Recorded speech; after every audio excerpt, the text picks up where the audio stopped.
Also, I'm not really sure. I've just been baffled the whole time about this money issue as far as spending money on the death penalty. It really seems to me like we should want to spend money to make sure that the people we're either putting in jail or executing are indeed guilty. As for the first part, I'm not really, I lose track. I feel like a Supreme Court justice up here being questioned by, and these questions are like narratives. Point of order, the Supreme Court justices ask the questions, not the other way around. I was talking about the confirmation hearings. You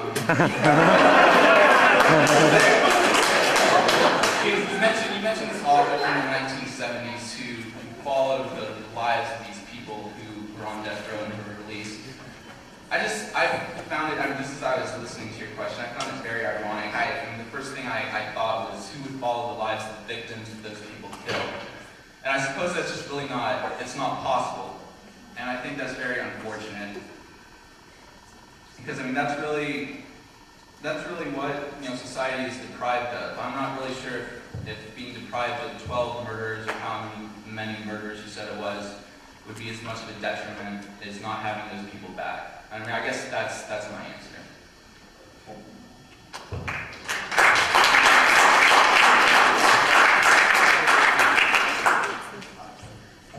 I'd also like to point out that we do not necessarily advocate further use of the death penalty, extrapolating the use. We don't necessarily advocate, spending ridiculous sums of money.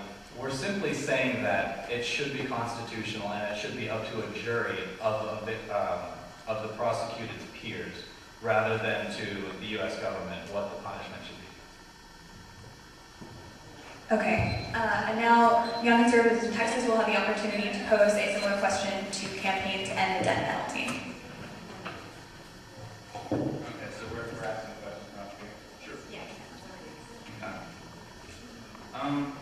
All right, so tonight you guys, and just once again before I guess this is the last time you get to speak, so just once again I'd like to thank you guys for participating in the debate, everyone here for coming, and to remind you all that as far as our position goes, we're the negative, so if you agree with us, then walk out the nay doors, I believe is up there. And the resolution, I believe, is that we should abolish the death penalty, a moratorium, what have you. In order to agree with that position, you have to be persuaded, I believe. I'm not really sure about the rules, but persuaded, like in the affirmative, that they're right, they have the burden of proof. All right. So anyway, the question. All right, you guys, the members of the campaigns and the death penalty, presented a lot of. My question is, in your minds, what would be the ideal racial composition of victims, convicts, and jurors, and how would you propose the government go about accomplishing such idealized racial breakdowns?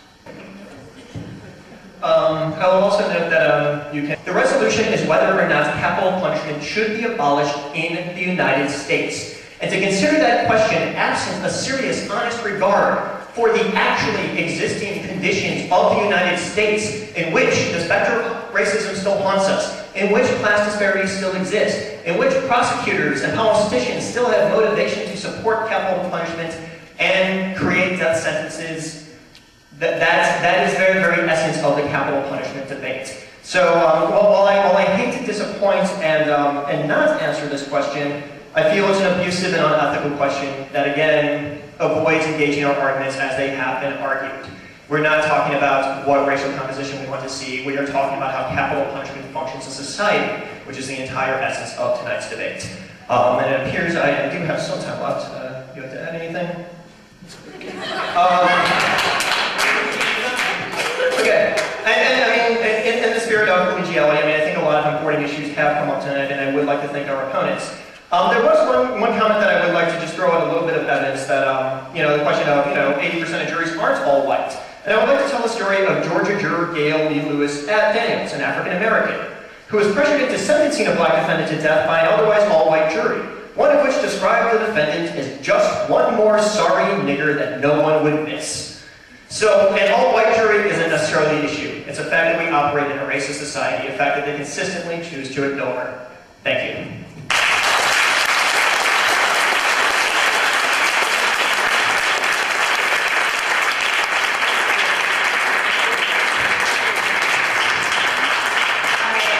Thank you all so much for coming out. I'd like to thank our panelists especially. you for engaging in this next debate.